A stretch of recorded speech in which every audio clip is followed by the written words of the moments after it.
ప్రభునందు ప్రియమైన దేవుని సంగమ, ప్రియ సహోదరి సహోదరులారా, యేసు క్రీస్తు శుభనామములో అందరికీ ప్రత్యేకంగా మరి యొక్క పర్యాయము నేను హృదయపూర్వకమైనటువంటి వందనములను తెలియపరుస్తూ ఉన్నాను.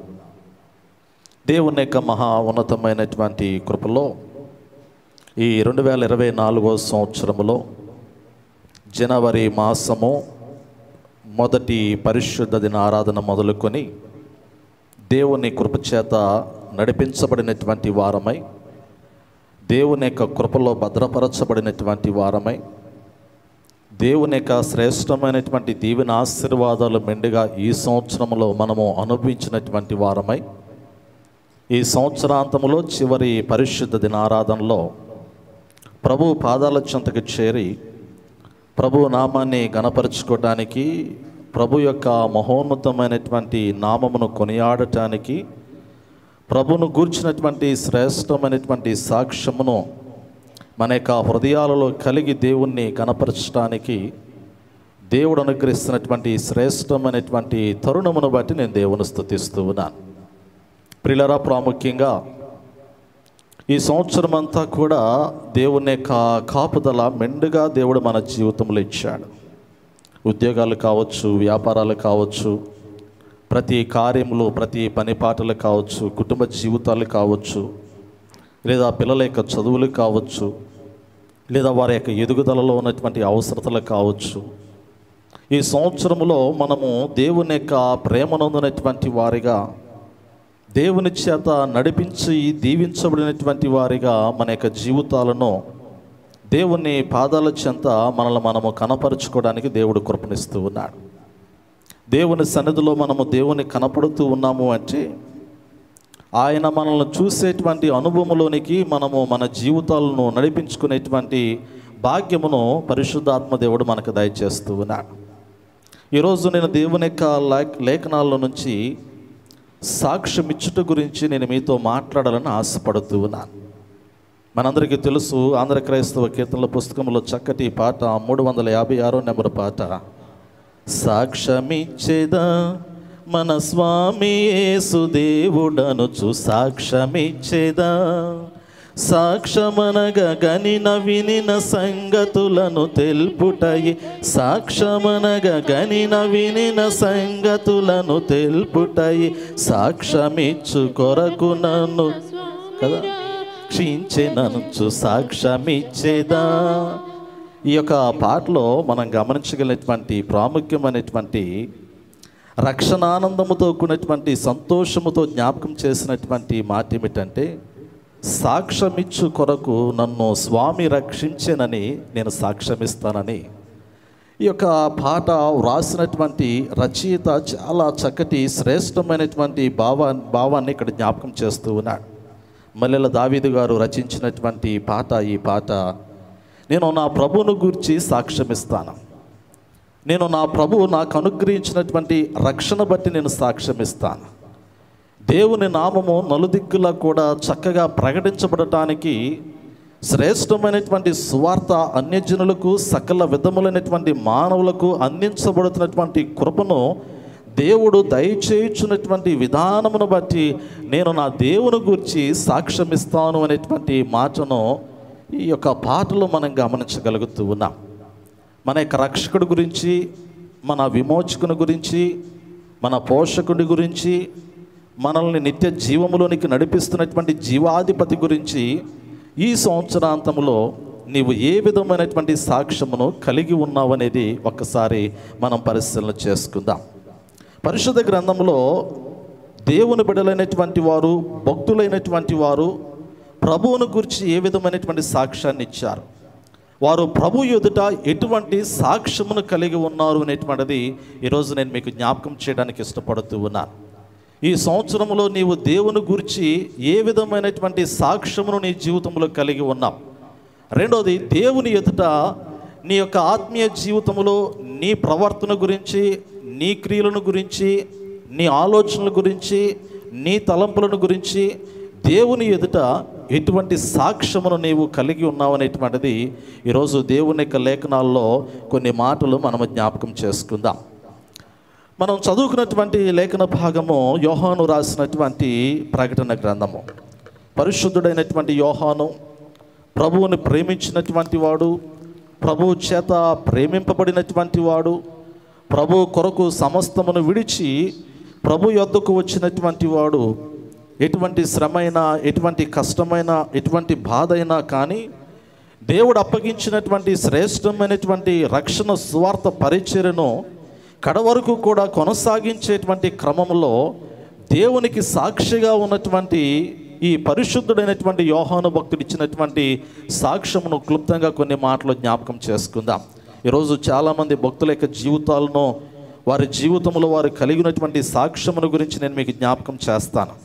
ఈ మొదటిగా యోహాను భక్తుడు రాసినటువంటి మాటల్లో పద్మాసు ద్వీపములో పరవాసుడైనటువంటి క్రమంలో పరిశుద్ధాత్మదేవుడు యోహాను భక్తుణ్ణి పద్మాసు ద్వీపములోనికి కొనిపోయినటువంటి క్రమంలో ప్రభువుని గురించి, ప్రభు యొక్క మహిమను గురించి, ప్రభు చేసినటువంటి అద్భుతాలను గురించి, ప్రభు ఏమై ఉన్నాడో వాటన్నిటిని గురించి సాక్ష్యం ఇవ్వటానికి యోహాను భక్తుణ్ణి దేవుడు ప్రత్యేకించుకున్నటువంటి సందర్భాన్ని ఈ అధ్యాయంలో మనం గమనించగలుగుతూ ఉన్నాం.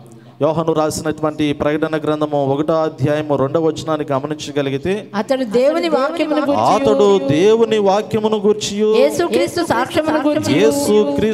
సాక్ష్యమును గూర్చి తాను చూచినంత మటుకు సాక్ష్యమిచ్చెను. చాలమ్మ, చక్కటి మాట. యోహాను భక్తుని గురించి పరిశుద్ధాత్మదేవుడు రాయించినటువంటి మాట ఏమిటంటే, అతడు దేవుని వాక్యమును గూర్చియు యేసు క్రీస్తు సాక్ష్యమును గూర్చియు తాను చూచినంత మటుకు సాక్ష్యమిచ్చను అనేటువంటి మాటను జ్ఞాపకం చేస్తూ ఉన్నాడు. నిజంగా తాను ఏమైతే చూస్తూ ఉన్నాడో, తాను ఎవరితోనైతే నడుస్తూ ఉన్నాడో, తాను ఏ విధమైనటువంటి అనుభవంలోనికి తన యొక్క జీవితాన్ని నడిపించుకున్నాడో దానిని గురించి సాక్ష్యం ఇవ్వటానికి యోహాను భక్తుడు సిద్ధపడ్డాడు. బైబిల్ గ్రంథంలో మనం గమనించగలిగినట్లయితే ఒక్కొక్క భక్తుడు యేసు ప్రభువారిలో ఉన్నటువంటి దైవత్వాన్ని గురించి ఒక్కొక్క రీతిలో సాక్ష్యం ఇస్తూ ఉన్నాడు. ఇక్కడ యోహాను భక్తుడు వాక్యమై ఉన్నటువంటి క్రీస్తుని గురించి సాక్ష్యం ఇస్తూ ఉన్నాడు, వాక్యమును గురించి సాక్ష్యం ఇస్తూ ఉన్నాడు, క్రీస్తు కలిగి ఉన్నటువంటి దైవత్వమును గురించి సాక్ష్యం ఇస్తూ ఉన్నాడు. ప్రకటన గ్రంథము ఈ 1వ అధ్యాయము 2వ వచనంలో కావచ్చు, లేదా మొదటి యోహాను పత్రిక 1వ అధ్యాయము 1-2 వచనాలు కావచ్చు, లేదా మొదటి యోహాను పత్రిక 4వ అధ్యాయము 14వ వచనము కావచ్చు, లేదా మొదటి యోహాను పత్రిక 5వ అధ్యాయము 10వ వచనము. ఈ యొక్క వచనాలన్నింటినీ మనం గమనించగలిగితే యోహాను భక్తుడు యేసు ప్రభువుని గురించి సాక్ష్యమిస్తూ ఉన్నాడు. ఒకటి, ఆయన వాక్యమై ఉన్నాడు అంటాడు. రెండోది, అతను దేవుని కుమారుడై ఉన్నాడు అంటాడు. మూడోది, మనం గమనించగలిగితే అతడు సకల మానవాళికి రక్షకుడై ఉన్నాడు అనేటువంటి మాటను గుర్తు చేస్తాడు. ఇంకొక మాట, యోహాను భక్తుడు ఇచ్చినటువంటి సాక్ష్యములో ఉన్నటువంటి ఆ మాట మనం గమనించగలిగితే ఆయన మనకు నిత్య జీవమై ఉన్నాడు అనేటువంటి మాటను గుర్తు చేస్తాడు. నేను క్లుప్తంగా జ్ఞాపకం చేసుకుంటూ వెళుతూ ఉన్నాను. చాలామంది ఈరోజు భక్తుల యొక్క జీవితాల్లో వారు కలిగినటువంటి సాక్ష్యం నేను మీకు జ్ఞాపకం చేయడానికి ఇష్టపడుతూ ఉన్నాను. కాబట్టి క్లుప్తంగా ఒక్కొక్క భక్తుని యొక్క మాటలో ఉన్నటువంటి సాక్ష్యాన్ని మీకు జ్ఞాపకం చేస్తాను.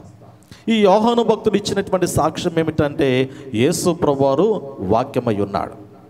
ఆ వాక్యము మనకు జీవమై ఉన్నది, ఆ వాక్యమే మనకు రక్షణాధారమై ఉన్నది, ఆ వాక్యమే మనల్ని నిత్య జీవములోనికి నడిపించడానికి మన మధ్యలో ఉన్నటువంటి ఒక శ్రేష్టమైనటువంటి సాక్షిగా ఉన్నదనేటువంటి మాటను ఈ వచనాల్లో జ్ఞాపకం చేస్తూ మొదటి యోహాను పత్రిక 1వ అధ్యాయము 1-2 వచనాలు అంటాడు కదా, నేను కన్నులారా చూచినటువంటి సాక్ష్యాన్ని మీకు జ్ఞాపకం చేస్తూ ఉన్నా.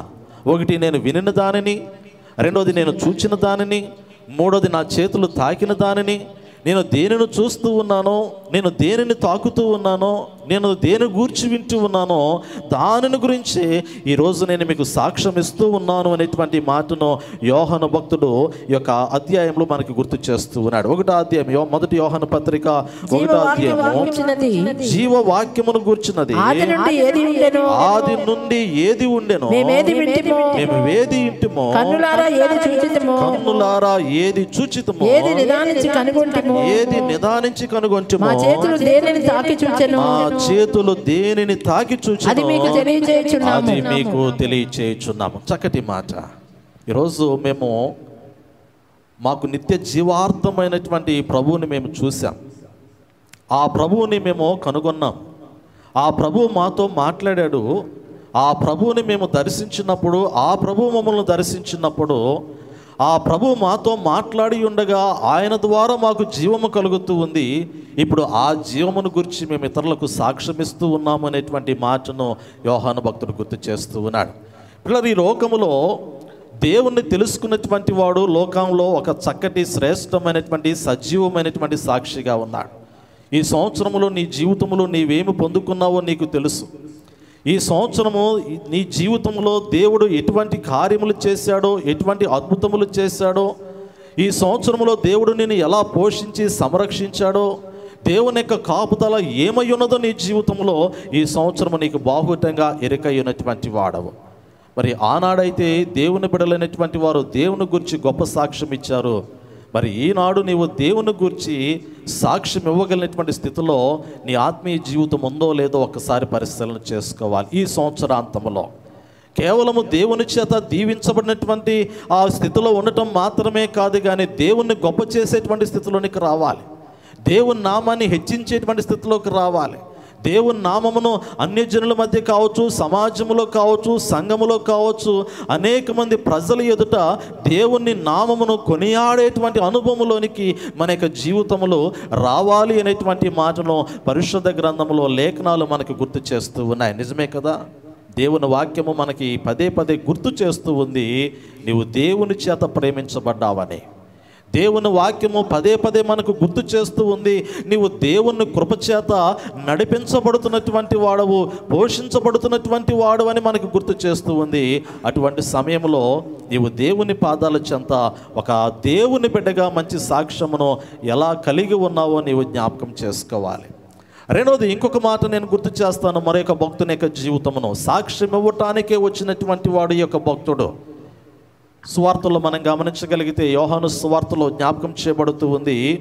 బాప్తిస్మిచ్చి యోహాను గురించి ఇక్కడ జ్ఞాపకం చేస్తాడు. యోహాను సువార్త 1వ అధ్యాయము 6వ వచనాన్ని మనం గమనించగలిగితే, ఇతడు పంపబడ్డాడు, దేవుని చేత పంపబడ్డాడు, దేవుని మార్గమును సరళం చేయడానికి పంపబడ్డాడు. ఇతడు దేవుని గురించి అనగా లోకములకు వచ్చి ఇతడు యేసు ప్రభువుని గురించి ఇచ్చుచున్నటువంటి సాక్ష్యమును మనం గమనించగలిగితే యోహాను సువార్త 1వ అధ్యాయము 6వ వచనము నుండి, దేవుని యొద్ద నుండి పంపబడిన ఒక మనుషుడు ఉండెను, దేవుని యొద్ద నుండి పంపబడిన ఒక మనుషుడు, అతని పేరు యోహాను, అతని పేరు యోహాను, అతని మూలముగా అందరూ విశ్వసించున్నట్లు అతడు ఆ వెలుగును గూర్చి సాక్షిగా వచ్చెను.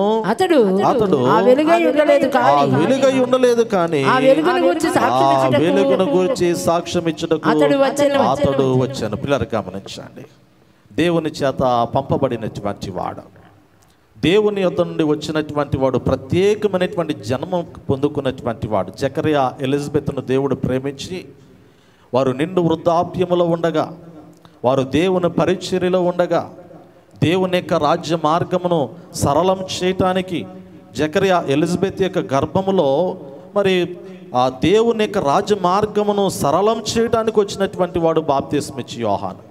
ఈ బాప్తిస్మిచ్చి యోహాను దేవుని చేత పంపబడినటువంటి వాడని వాక్యము జ్ఞాపకం చేస్తూ ఉంది. అదే సమయంలో ఇతడు దేని గురించి సాక్ష్యం ఇచ్చాడు భూమి మీదకి వచ్చి అంటే, వెలుగును గురించి సాక్ష్యం ఇచ్చడానికి, సాక్ష్యం ఇవ్వడానికి వచ్చిన వాడు అనేటువంటి మాట జ్ఞాపకం చేయబడుతూ ఉంది. ఆయన వెలుగై ఉన్నాడు, ఆయనలో చీకటి ఎంత మాత్రము లేదని బాప్తిస్మిచ్చి యోహాను జ్ఞాపకం చేస్తూ ఉన్నాడు. అప్పటికి ఆనాటి దినాల్లో మానవునికి జీవితంలో ఉన్నటువంటి పాపము వారిని అంధకారంలోనికి తీసుకుని వెళ్ళిపోయింది. పాపములో ఉన్నటువంటి వాడు ఎక్కడ ఉన్నాడు అంటే అంధకారంలో ఉన్నాడు. అతడు సూర్యుని క్రింద వెలుగును చూస్తున్నాడేమో కానీ అతను హృదయం అంతయు కూడా చీకటితో నిండిపోయింది, పాపముతో నిండిపోయింది. అతడు భూమి మీద మానవుని యొక్క జీవితమును కలిగి అతడు లోకములో బ్రతికేటువంటి వ్యక్తిగా కనపడుతూ ఉన్నాడు. కానీ దేవుడు అతను చూచినప్పుడు అతడు మరణములో కనపడుతూ ఉన్నాడు, నరకములో కనపడుతున్నటువంటి వ్యక్తిగా దేవుడు చూస్తూ ఉన్నాడు. నిజమే కదా?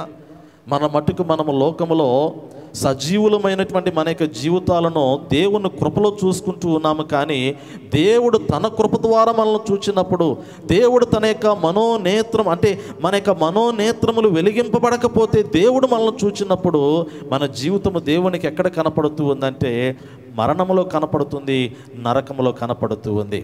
అంటే మన మనోనేత్రములు వెలిగింపబడనప్పుడు, మన మనోనేత్రములు వెలిగింపబడకుండా గుడ్డివారిగా ఉన్నటువంటి సమయంలో, చీకటిలో ఉన్నటువంటి సమయంలో, అంధకారములో ఉన్నటువంటి సమయంలో, ఈ పాపములో కొట్టి మిట్టాడుతూ ఉన్నటువంటి సమయంలో దేవుడు మనల్ని చూసి ఉండగా మనం ఎక్కడ ఉన్నాము అంటే మరణములో ఉన్నటువంటి వారము, చీకటిలో ఉన్నటువంటి వారము, గాఢాంధకారం అనేటువంటి పాపములో నిత్య నరకాగ్నిలో ఉన్నటువంటి వారము. కానీ మన దేవుడు ఎంత గొప్పవాడు అంటే మరణములో ఉన్నటువంటి వారిని, పాపములో ఉన్నటువంటి వారిని, చీకటిలో ఉన్నటువంటి వారిని చూచి ఆయన ప్రేమించి వెలుగును మనలోనికి పంపించాడు అని బాప్తిస్మిచ్చి యోహాను వెలుగును గురించి సాక్ష్యం ఇస్తూ ఉన్నాడు. తాను వెలుగై ఉండలేదు కానీ వెలుగును గురించి సాక్ష్యం ఇవ్వటానికే ఈ లోకములోనికి వచ్చినట్లుగా బాప్తిస్మిచ్చి యోహాను గురించి లేఖనాలు మనకు జ్ఞాపకం చేయబడుతూ ఉన్నాయి. మొదటిదేమో పరిశుద్ధుడైనటువంటి యోహాను భక్తుడు వాక్యమై ఉన్నటువంటి క్రీస్తుని గురించి సాక్ష్యం ఇస్తూ ఉన్నాడు. రెండోది, ఆయన మనకు రక్షణ దయచేయడానికి దేవుని చేత పంపబడిన వాడని సాక్ష్యం ఇస్తూ ఉన్నాడు. యోహాను భక్తుడు ఇచ్చినటువంటి సాక్ష్యంలోనే మరి ఒక మాట ఏమిటంటే ఆయన మనకు నిత్య జీవాన్ని దయచేయుచున్నాడని సాక్ష్యం ఇస్తూ ఉన్నాడు కదా. ఒకటి, ఆయన వాక్యమై ఉన్నాడు. రెండోది, ఆయన మనల్ని ఆ మరణములో నుండి విడిపించేటువంటి వాడిగా మరి మన యొక్క జీవితంలో కనపడుతూ ఉన్నాడు. అదే సమయంలో ఆయన నిత్య జీవార్థమైనటువంటి ప్రభువుగా మన ఎదుట రక్షకుడిగా ఉన్నాడని ఆ పరిశుద్ధుడైనటువంటి యోహాను భక్తుడు సాక్ష్యం ఇచ్చాడు. బాప్తిస్మిచ్చి యోహాను యొక్క సాక్ష్యం ఏమిటంటే ఆయన వెలుగై ఉన్నాడు, లోకములో ఉన్నటువంటి వారిని వెలిగించడానికి వచ్చిన వాడని బాప్తిస్మిచ్చు యోహాను సాక్ష్యం ఇస్తూ ఉన్నాడు. మూడోది, ఇంకొక మాటను మనం జ్ఞాపకం చేసుకుందాం. ఈరోజు సాక్ష్యం ఇచ్చటలో ఉన్నటువంటి సంతోషమును గురించి నేను మీకు జ్ఞాపకం చేస్తాను. చాలామంది భయపడతారు, చాలామంది వెనకాడతారు, చాలామంది దేవుని నామాన్ని మహిమపరచడానికి ఇష్టము లేనటువంటి వారుగా ఉంటారు. దేవుని చేత దీవించబడడానికి ఇష్టపడతారు కానీ దేవుణ్ణి కొనియాడటానికి మాత్రము ముందుకు రాలేరు కదా.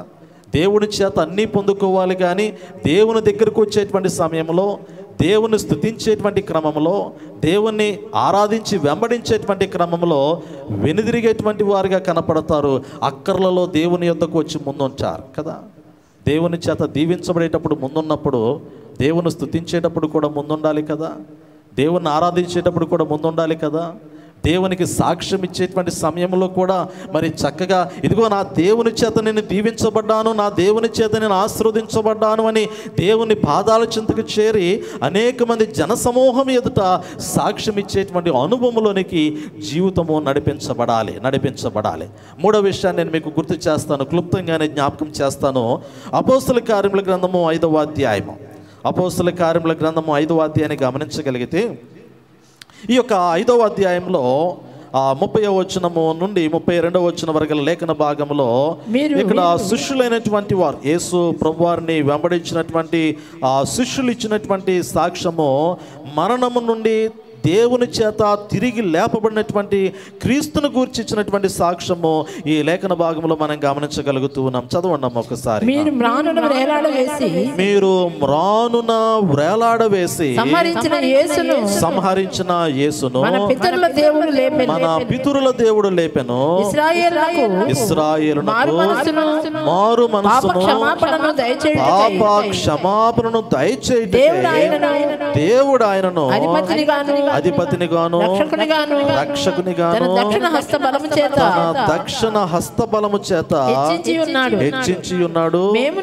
మేమును దేవుడు తనకు విధేయులైన వారికి అనుగ్రహించిన పరిశుద్ధాత్మయు ఈ సంగతులకు సాక్షులమై ఉన్నామని చెప్పి పిల్లలు గమనించండి. చక్కటి మాట. ఈ సంవత్సరాంతంలో ఒక్కసారి ఈ వాక్యాలను బట్టి ఒక్కసారి మనం పరిశీలన చేసుకుందాం. ఈ సంవత్సరాంతంలో, ఈ చివరి పరిశుద్ధ దిన ఆరాధనలో సంవత్సరమునకు 52 ఆదివారాలు.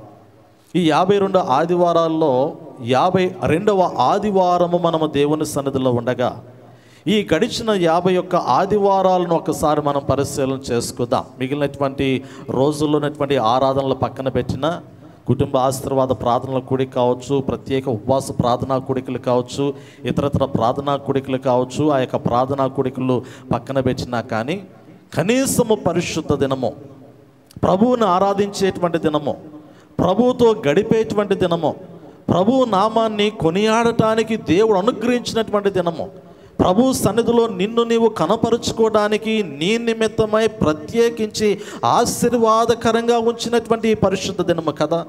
పరిశుద్ధ దినం అంటే ఆశీర్వాదకరమైనటువంటి దినము. ఆ దేవుని సన్నిధిలో దేవుడు తన బిడ్డలతో మాట్లాడేటువంటి దినము. ఈ గడిచిన 51 ఆదివారాలు ఎన్ని పర్యాయములు నిన్ను నీవు దేవుని సముఖములోనికి వచ్చి కనపరుచుకోగలిగావు? ఒక్క ఆదివారమైనా మిస్ అవ్వకుండా మరి నేను దేవుని సన్నిధిలో దేవుని ఎదుటికి వచ్చి నన్ను నేను కనపరుచుకున్నాను. నా వ్యక్తిగతమైనటువంటి పనులకు నేను ప్రాధాన్యతనివ్వలేదు, నా కుటుంబ జీవితానికి నేను ప్రాధాన్యతనివ్వలేదు, లేదా నేను ఈ శ్లోక సంబంధమైనటువంటి ఆ ఆలోచనలకు నేను ప్రాధాన్యతలు ఇవ్వలేదు. నేను నా దేవునికి ప్రాధాన్యతనిచ్చాను. నా దేవుని ఎదుటికి వచ్చి నన్ను నేను కనపరుచుకొని నా దేవుని గొప్ప చేయటానికి నా మనసును, నా శరీరమును, నా హృదయమును, నా ఆలోచనలను దేవుని పాదాల చింత నేను నిలబెట్టుకున్నానని నువ్వు సాక్ష్యం ఇవ్వగలవా? ఈరోజు నువ్వు ఇవ్వగలవా? ఆ సాక్ష్యం నీకుందా? సాక్ష్యము లేనటువంటి వాడిగా దేవుని పాదాల చెంత నువ్వు కనపడుతున్నావేమో కదా. ఒకసారి ఎవరికి వారి యొక్క హృదయాన్ని పరిశీలన చేసుకుంటే, వారి మనసును పరిశీలన చేసుకుంటే, మనస్సాక్షిని పరిశీలన చేసుకుంటే రాలేనటువంటి బలహీనతలు ఉంటే సరే, కాదంటలేదు, రాలేనటువంటి బలహీనతల చేత దేవుని సన్నిధిలోనికి నడిపించబడలేటువంటి పరిస్థితి నీకుంటే దాన్ని దేవుడు ఉపేక్షిస్తాడు, దాన్ని తీసివేస్తాడు. ఆ దినమును దేవుడు క్షమతో కూడినటువంటి దినముగా ఆయన చేస్తాడు. దేవునికి తెలుసు. కాబట్టి నీవు రాగలిగే దేవుని సన్నిధిలోనికి రాలేక, పరిశుద్ధ దినమందు దేవుని సన్నిధిలో నిన్ను నువ్వు కనపరుచుకోలేక, దేవుని కొనియాడేటువంటి అనుభవంలోనికి నీవు నీ జీవితాన్ని ఎలా నడిపించుకోగలుగుతావు అనేటువంటిది దేవుని యొక్క వాక్యము జ్ఞాపకం చేస్తూ ఉంది. పరిశుద్ధ గ్రంథంలో శిష్యులు అంటూ ఉన్నారు కదా, 3.5 సంవత్సరములు ఆయనతో నడిచినటువంటి వారు అంటూ ఉన్నారు కదా, 3.5 సంవత్సరముల కాలంలో ఆయన మాటలు వినినటువంటి శిష్యులు అంటూ ఉన్నారు కదా, ఆయన అద్భుతాలు చూచినటువంటి వారు, ఆయన బోధ వినినటువంటి వారు, ఆయనతో నడిపించబడి బలపరచబడినటువంటి శిష్యుల యొక్క మాటలో ఉన్నటువంటి సంగతిని మనం గమనించగలిగితే, క్రీస్తు విరోధులైనటువంటి వారు, ఆయనను మరణమునకు అప్పగించినటువంటి వారితో వారు మాట్లాడుతూ ఉన్నారు. యూదులతో కావచ్చు, పరిసయ్యులతో కావచ్చు, శాస్త్రులతో కావచ్చు, సద్దూకైలతో కావచ్చు. క్రీస్తును ఎవరైతే మరణానికి అప్పగించారో ఆ మరణమునకు అప్పగించినటువంటి వారు ఎదుట నిలబడి పేతురు భక్తుడు, యోహాను భక్తుడు, ఆంద్రేయ వీరందరూ సాక్ష్యం ఇస్తూ ఉన్నారు. ఏ విధమైనటువంటి సాక్ష్యం ఇస్తూ ఉన్నారు అంటే, మీరు మ్రానును వేలాడవేసి సంహరించిన యేసును మన పితరులు దేవుడు లేపెను అంటాడు కదా. ఒకటి దేవుని గురించి సాక్ష్యం ఇస్తూ ఉన్నారు, రెండోది కుమారుడు అనేటువంటి యేసు ప్రభువుని గురించి సాక్ష్యం ఇస్తూ ఉన్నారు. ఈరోజు నువ్వు సాక్ష్యం ఇవ్వమంటే నీ గురించి నువ్వు సాక్ష్యం ఇస్తావేమో, కానీ దేవుని గురించి నువ్వేమి సాక్ష్యం ఇవ్వగలవు కదా. అదేమంటే మనల్ని దేవుడు ఎలా దీవించాడో వాటిని దేవునికి ఆపాదించి సాక్ష్యం ఇస్తూ ఉంటాం. నిజమే కదా, దేవుని కృపే. ఈరోజు నేను ఒక కారు కొనుక్కున్నాను అంటే అది దేవుని కృపే. అది ఏమిటి? అది ఒక ఆశీర్వాదము, దేవుడిచ్చినటువంటి ఆశీర్వాదమే. అది నా భౌతికపరమైనటువంటి సంతోషాన్ని నాకు అనుగ్రహించినటువంటి ఆశీర్వాదం అది. కానీ అది నాకు మేలుగా ఉందేమో, కానీ దేవునికి సంతోషాన్ని ఇచ్చిందా? దేవుడు సంతోషపడతాడా? ఈరోజు నేను కడుపు నిండా భోంచేశాను, నా యొక్క శరీరము సంతోషపడుతూ ఉంది, నేను శ్రేష్టమైనటువంటి రుచికరమైనటువంటి భోజన పదార్థాలు నేను స్వీకరించి ఉండగా ఎవరు సంతోషపడుతూ ఉన్నారు అంటే, ఇదిగో నేను కలిగి ఉన్నటువంటి దేహము సంతోషపడుతుంది. నా దేవునికి ఎలా సంతోషము అంటే, నీ ఆత్మ, నీ హృదయాంతరంగంలో దేవునికి పరిపూర్ణమైనటువంటి స్థానము దేవునికి ఇవ్వగలిగినప్పుడు, నీవు దేవుని సన్నిధిలో దేవుని స్తుతించేటువంటి అనుభవంలో మనస్ఫూర్తిగా, హృదయపూర్వకంగా, ఆత్మతోనూ సత్యముతోనూ దేవుని వెంబడించగలిగినటువంటి స్థితిలో నీవు ఉన్నప్పుడు నిన్ను బట్టి కదా దేవుడు ఆనందించేది, అప్పుడు కదా దేవుడు సంతోషించేది అంటాడు. ఈ పరిశుద్ధ గ్రంథంలో శిష్యుల యొక్క జీవితాలను గమనించినప్పుడు వీరు జ్ఞాపకం చేసినటువంటి మాటల్లో ప్రాముఖ్యమైనటువంటి మాటను గమనించగలిగితే, ఇశ్రాయేలునకు మారు మనసును పాప క్షమాపణను దయచేయటకే దేవుడు ఆయనను అధిపతిగాను రక్షకునిగాను తన దక్షిణ హస్తబలము చేత హెచ్చించి ఉన్నాడు అనేటువంటి ఆ మాటను వారు జ్ఞాపకం చేస్తూ ఇక్కడ ప్రభువును గురించి వారికి తెలియపరుస్తూ ఉన్నారు. వారు ఇతరులకి ప్రభువును గురించి బోధించడం ప్రారంభిస్తూ ఉన్నారు. వారు అన్ని జనుల ఎదుటికి వెళ్ళి వారు దేవుడు ఏమై ఉన్నాడో, ఆయన కుమారుడు ఏమై ఉన్నాడో, ఆయన ఎలాంటి రక్షణానుభవం అనుగ్రహించి ఉన్నాడో వాటన్నిటిని గురించి వారు ఇతరుల ఎదుట సాక్ష్యం ఇవ్వటము ప్రారంభించినట్లుగా దేవుని యొక్క వాక్యంలో జ్ఞాపకం చేస్తూ ఉన్నాడు. ఒకసారి మనల్ని మనమే పరిశీలన చేసుకుందాం. ఈ 2024 సంవత్సరంలో ప్రారంభ దినం మొదలుకొని నేటి దినం వరకు ఎవరితోనైనా కానీ, ఎప్పుడైనా కానీ, ఎక్కడైనా కానీ, ఏ సందర్భంలోనైనా కానీ నీ గురించి కాక దేవుని గురించి సాక్ష్యం ఇచ్చావా? ఒక్కసారి జ్ఞాపకం చేసుకోండి. మన గురించి మనం చాలా గొప్పగా చెప్పుకుంటాం. ఇతరుల యొద్దకు వెళ్ళి మన గురించి మనము చాలా ఔన్నత్యముతో చాలా హెచ్చించుకునేటువంటి స్థితిలో మాట్లాడుకుంటాం. మన పొరుగు వారి దగ్గర కావచ్చు, మన ఇరుగు పొరుగు వారి దగ్గర కావచ్చు, రక్త సంబంధికుల దగ్గర కావచ్చు, శ్రేయోభిలాషుల దగ్గర కావచ్చు, బయట ఉన్నటువంటి జనాంగం దగ్గరకు కావచ్చు, ఇతరుల దగ్గరికి వెళ్ళి మన గురించి మనము చాలా గొప్పగా మాట్లాడుకోవడానికి ఇష్టపడుతూ ఉంటాం. మన జీవితాలు ఎంత గొప్ప జీవితాలు వారికి జ్ఞాపకం చేయడానికి ఇష్టపడుతూ ఉంటాం. మన స్థితిగతుల గురించి మనల్ని మనం హెచ్చించుకొని ఇతరులకి జ్ఞాపకం చేయడానికి ఇష్టపడుతూ ఉంటాం. నీ గురించి కాక నీ రక్షకుడైనటువంటి దేవుని గురించి నీవు నీ పొరుగు వారితో ఈ సంవత్సరము ఎప్పుడైనా, ఎక్కడైనా, ఏ సందర్భంలోనైనా ఒక్కరికైనా కానీ దేవుని యొక్క రక్షణ గూర్చినటువంటి వర్తమానంతో కూడినటువంటి సాక్ష్యాన్ని నువ్వు పంచుకున్నావా? ఒకవేళ పంచుకున్నటువంటి వారు ఎవరైనా ఉంటే చేతులు పైకెత్తండి. గుడ్, చాలా సంతోషము. మీరు ధన్యులు. దేవుడు మిమ్మల్ని దీవించును గాక. రాబోతున్నటువంటి సంవత్సరంలో ఇంకా అధికమైనటువంటి సాక్ష్యాన్ని ఇతరులతో పంచుకునేటువంటి ధన్యతను దేవుడు మీకు దయచేయను గాక. మరి మిగిలినటువంటి వారి పరిస్థితి మరి ఎందుకు ఇతరుల జీవితాల్లో అలాంటి సాక్ష్యాన్ని కలిగి ఉండలేకపోయారు? ఈరోజు దేవుడు నీ యొక్క జీవితాన్ని క్షేమంగా ఉంచాడు అంటే నీవు ఒక సజీవమైనటువంటి సాక్షివే కదా. దేవుని కృపచేత నీవు నడిపించబడినటువంటి వాడవే కదా. దేవుని యొక్క ఉన్నతమైనటువంటి దీవెనకరమైనటువంటి ఆశీర్వాదాలు అనుభవించినటువంటి వాడివే కదా. అలాంటి వాటిని నీవు అనుభవిస్తూ ఉండగా నువ్వు ప్రభువుని ఇతరుల ఎదుట ఎందుకు ఆయన నామాన్ని గొప్ప చేయలేకపోయావు? ఎందుకు ఆయన నామాన్ని నీవు హెచ్చించేటువంటి స్థితిలోనికి నీ ఆత్మీయ జీవితాన్ని నడిపించుకోలేకపోయావు అనేటువంటిది ఈ దినమందు పరిశుద్ధాత్మ దేవుడు జ్ఞాపకం చేస్తూ ఉన్నాడు. ఒకవేళ ఈ సంవత్సరంలో నీవు సాక్షిగా ఉండలేకపోతే, ప్రభువుని గురించి శ్రేష్టమైనటువంటి సాక్ష్యము ఇతరులకు అందించేటువంటి అనుభవములు నీవు లేకపోతే, రాబోతున్నటువంటి నూతన సంవత్సరంలోనైనా ఒక మంచి సాక్షిగా నీవు దేవుని ఎదుట ఉండాలని పరిశుద్ధాత్మ దేవుడు కోరుతూ ఉన్నాడు. మరొక మాట నేను మీకు గుర్తు చేస్తాను ప్రియులారా. దేవుని యొక్క వాక్యంలో ఇప్పుడు ఆ 3 వ్యక్తుల యొక్క జీవితాలు నేను మీకు జ్ఞాపకం చేశాను. ఒకటి, మొట్టమొదటిగా జ్ఞాపకం చేయబడినటువంటి వ్యక్తి పరిశుద్ధుడైనటువంటి యోహాను ఇచ్చినటువంటి సాక్ష్యము. రెండోది, బాప్తిస్మిచ్చి యోహాను ఇచ్చినటువంటి సాక్ష్యము. మూడోది, శిష్యులైనటువంటి వారు క్రీస్తు యొక్క ఆ మరణము నుండి తిరిగి లేపబడినటువంటి పునరుద్ధాన అనుభవమును గూర్చి, దేవుని గురించి, క్రీస్తుని గురించి ఇచ్చినటువంటి సాక్ష్యము. ఇక్కడ మనకి జ్ఞాపకం చేయబడినటువంటి మాటల్లో ఆ మాటే కదా నేను మీకు జ్ఞాపకం చేశాను. ఆ అపోస్తల కార్యముల గ్రంథంలో రాయబడినటువంటి మాట 5వ అధ్యాయం 32వ వచనంలో, మేమును దేవుడు తనకు విధేయులైన వారికి అనుగ్రహించిన పరిశుద్ధాత్మయు ఈ సంగతులకు సాక్షులమై ఉన్నామంటాడు. మేము సాక్షులమై ఉన్నాము యేసు ప్రభు వారికి. మేము సాక్షులమై ఉన్నాము ఆయన పునరుద్ధానమును గురించి ప్రకటించడానికి మేము సాక్షులము. ఎవరికి సాక్షులం అంటే లోకములో ఉన్నటువంటి మనుషుల గురించి సాక్ష్యం ఇవ్వడానికి మేము రాలేదు కదా. సహజంగా చాలామంది లోకములు ఎలాంటి వారంటే ఇతరుల గురించి సాక్ష్యం ఇవ్వడానికి ముందుంటారేమో కానీ దేవుని గురించి సాక్ష్యం ఇవ్వటానికి ముందుకు రాలేరు. ఎక్కడన్నా చిన్న చిన్న సమస్యలు వచ్చాయనుకోండి, ఇతర వ్యక్తుల మధ్య ఏదైనా విభేదాలు కలిగాయి అనుకోండి, ఆ యొక్క విభేదాలను తీర్చేటువంటి క్రమంలో ఒక వ్యక్తి గురించి ఇంకొక వ్యక్తి విషయంలో నేను తప్పు చేయలేదని నిరూపించుకోవడానికి ఆ వ్యక్తి మరలా ఇతరులతో మాట్లాడి ఇతరులను సాక్షులుగా తెచ్చుకొని సాక్ష్యాన్ని చూపించుకోవాలి. లోకములో చాలామంది సాక్షులు ముందుకు వస్తారు. లోకానుసారమైనటువంటి సాక్షులు లోకములో సాక్ష్యం ఇవ్వడానికి ముందుకు వస్తారేమో కానీ దేవుని గురించి సాక్ష్యం ఇవ్వటానికి నువ్వు ఎంతవరకు ముందుకు రాగలిగావు అనేది చాలా ప్రాముఖ్యము. క్రొత్త నిబంధన కాలంలో శిష్యులైనటువంటి వారందరూ అంటూ ఉన్నారు కదా, మేము సిలువ వేయబడినటువంటి క్రీస్తును ప్రకటించడానికి మేము ముందు వచ్చామంటాడు. పునరుద్ధానుడైనటువంటి క్రీస్తుని గూర్చి సాక్ష్యం ఇవ్వటానికి మేము ముందుకు వచ్చామని వారు జ్ఞాపకం చేస్తూ ఉన్నారు.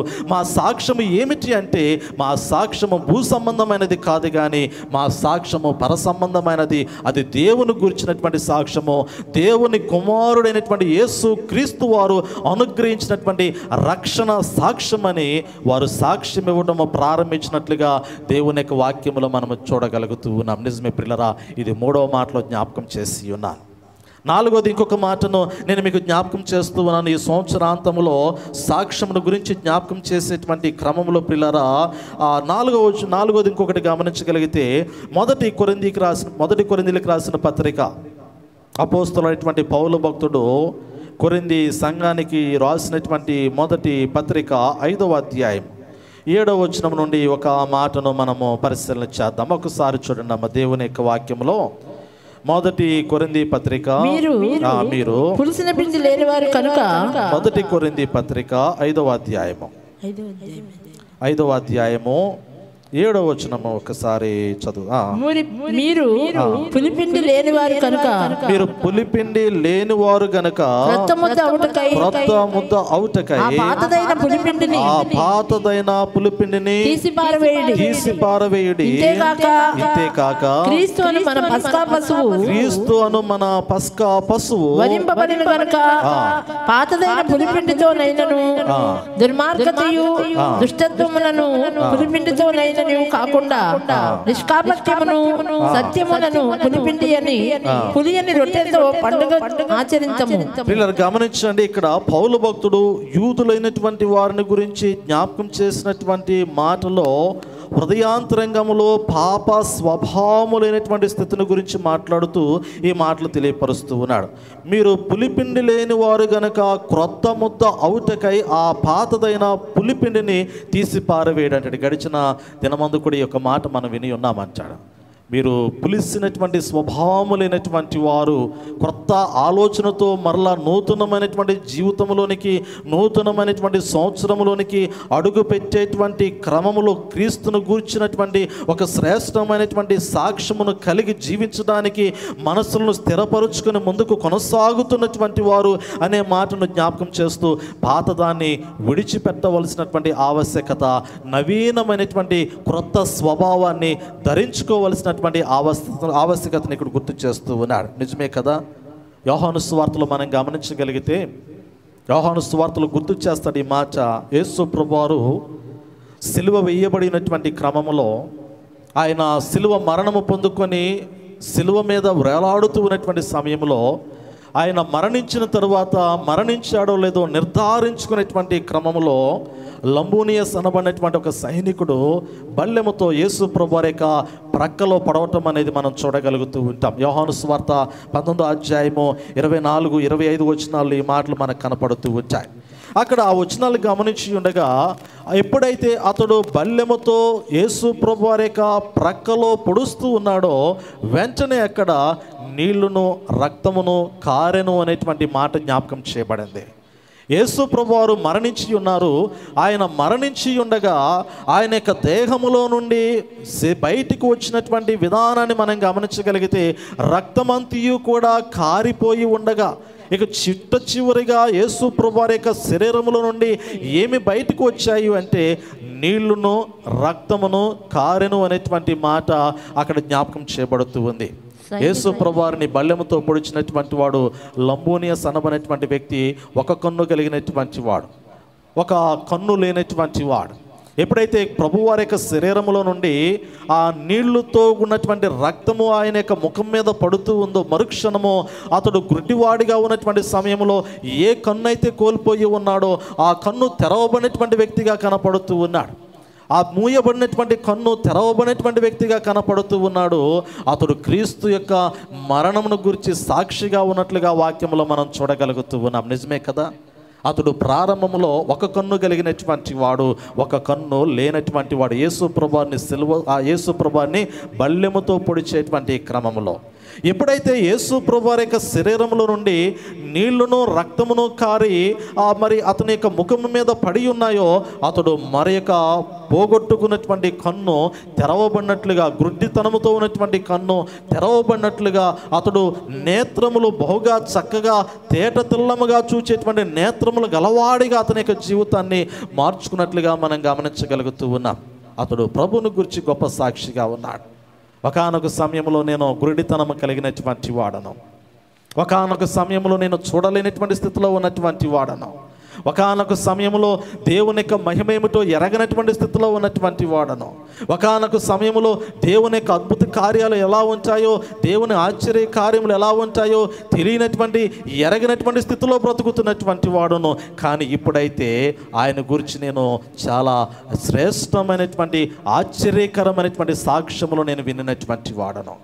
ఆయన గురించి నేను విన్నాను, రెండోది ఆయన గురించి నేను తెలుసుకున్నాను, మూడోది ఆయన అద్భుతాలు నేను నా జీవితంలో పొందుకున్నాను కదా. ఈ సంవత్సరంలో దేవుని యొక్క వాక్యము విస్తృతంగా మీకు బహుగా విస్తీకరించబడింది. సంవత్సరం అంతా కూడా లోతైనటువంటి శ్రేష్టమైనటువంటి జీవపు వాక్యము బహుగా మీకు అందించబడినటువంటి క్రమంలో ఆ వాక్యము మీ హృదయాలలో ఎంతవరకు నీరు కట్టి ఫలించినట్లుగా ఒక్కసారి మనంతటికి మనమే మన హృదయాలను పరిశీలన చేసుకోవాలి.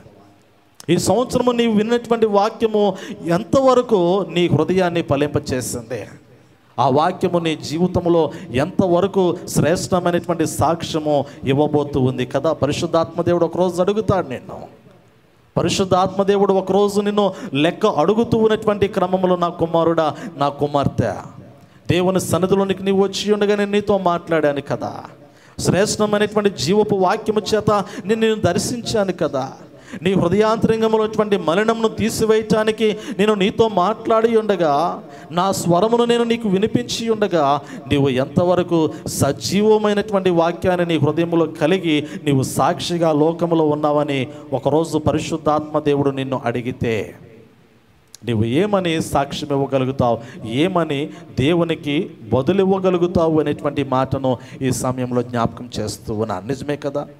సంవత్సరాంతంలో ఒక్కసారి మనల్ని మనము ఆత్మవిమర్శ చేసుకోవాలి.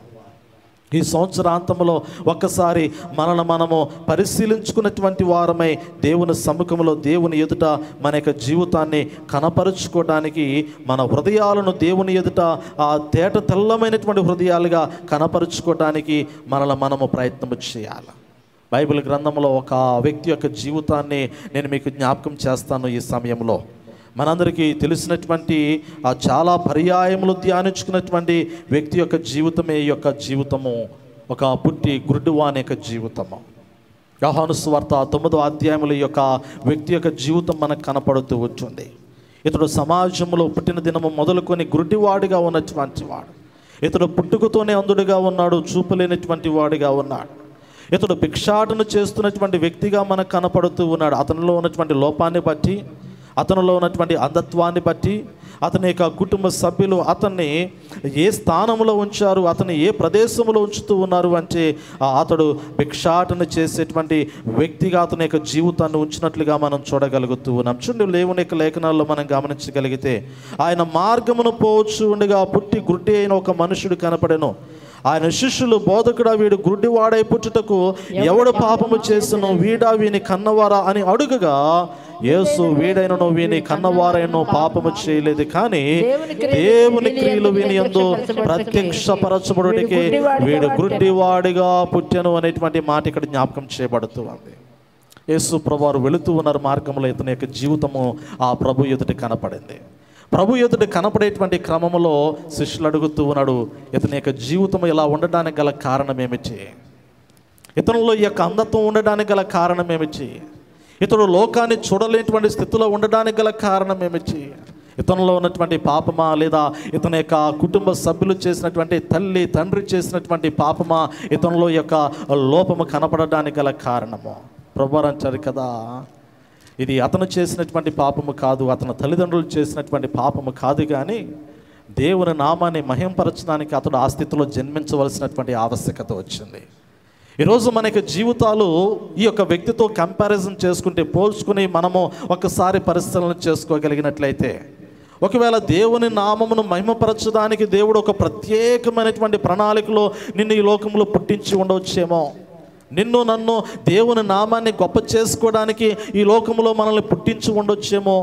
దేవుని యొక్క శ్రేష్టమైనటువంటి రక్షణ స్వార్థను అన్యజనుల ఎదుట ప్రకాశింప చేయటానికి, ఆ యొక్క వెలుగును ప్రకాశింప చేసేటువంటి వెలుగుగా ఇతరులకు కనపరచడానికి ఒక పరిశుద్ధమైనటువంటి సమూహంగా దేవుడు మనల్ని ఏర్పరిచి ఉండవచ్చేమో కదా.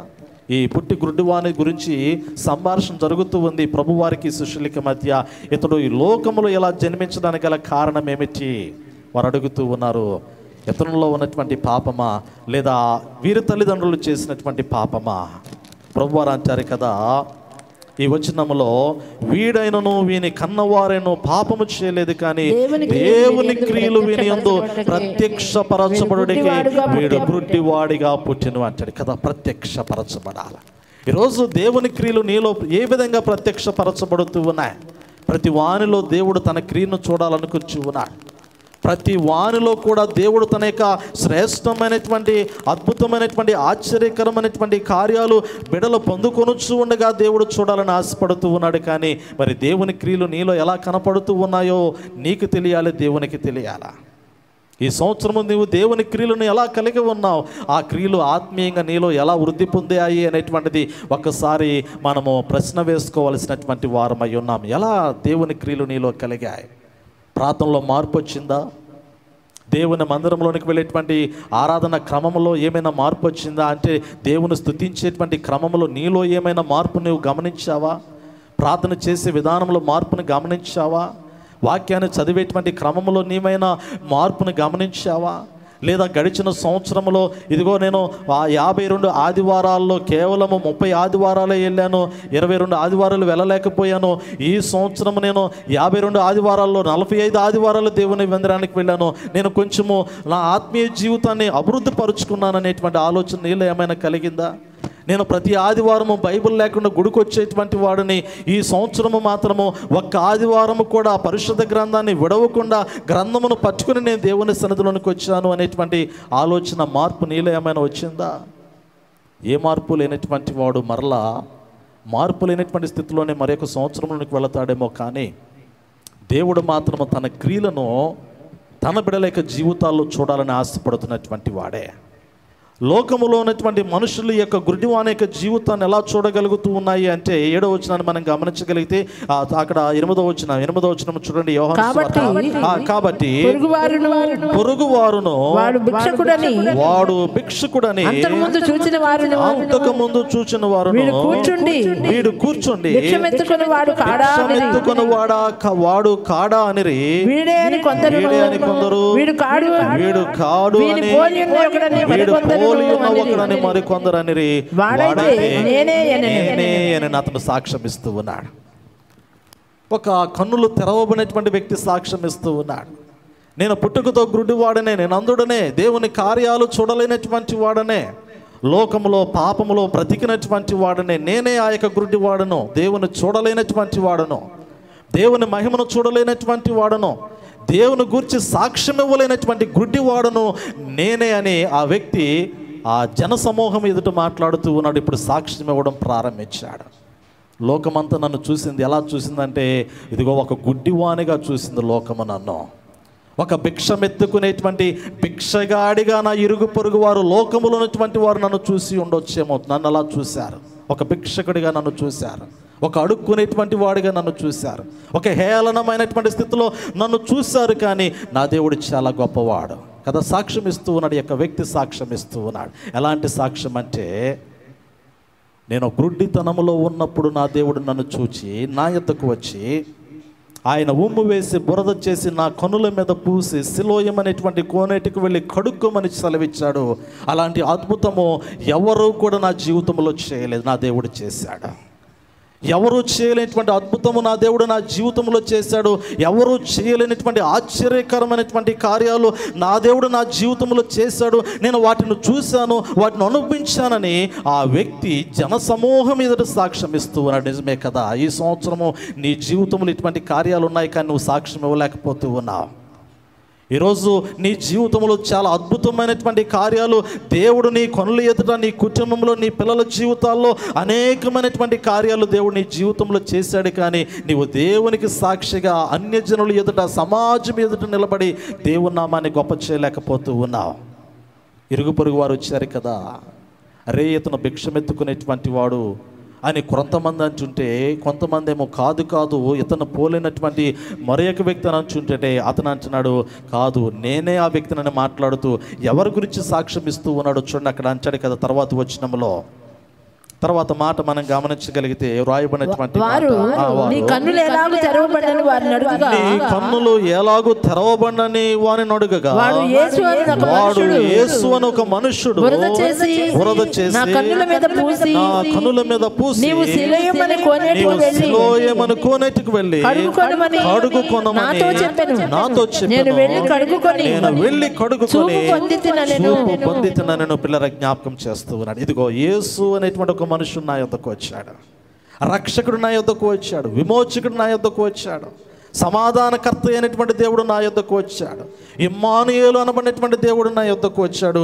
ఆయన నా యొద్దకు వచ్చి నాకు సహాయం చేశాడు కదా. ఈ లోకంలో నీకు ఎవరు సహాయం చేసినను సహాయం చేయకపోయినను, ఎవరు నిన్ను ఆదుకునను ఆదుకొనకపోయినను, ఎవరు నీకు అక్కరకు వచ్చినను అక్కరకు రాకపోయినను, ఎవరు నిన్ను బలపరిచినను బలపరచకపోయినను, నువ్వు బాధలో ఉండగా, నీవు దుఃఖంలో ఉండగా, నీవు వేదనలో ఉండగా, ఎవరు నిన్ను ఓదార్చినను ఓదార్చకపోయినను కదా, నువ్వు శ్రమల్లో శోధనలో ప్రయాణము చేయుచు ఉండగా ఎవరు నీతో నడిచినను నడవకపోయినను, సజీవుడైనటువంటి దేవుడు నీతో ఉన్నాడు కదా, విమోచకుడైనటువంటి దేవుడు నీతో ఉన్నాడు కదా, నిన్ను ఆశీర్వదించేటువంటి ఆశీర్వాదమునకు కర్త అయినటువంటి దేవుడు నీతో ఉన్నాడు కదా.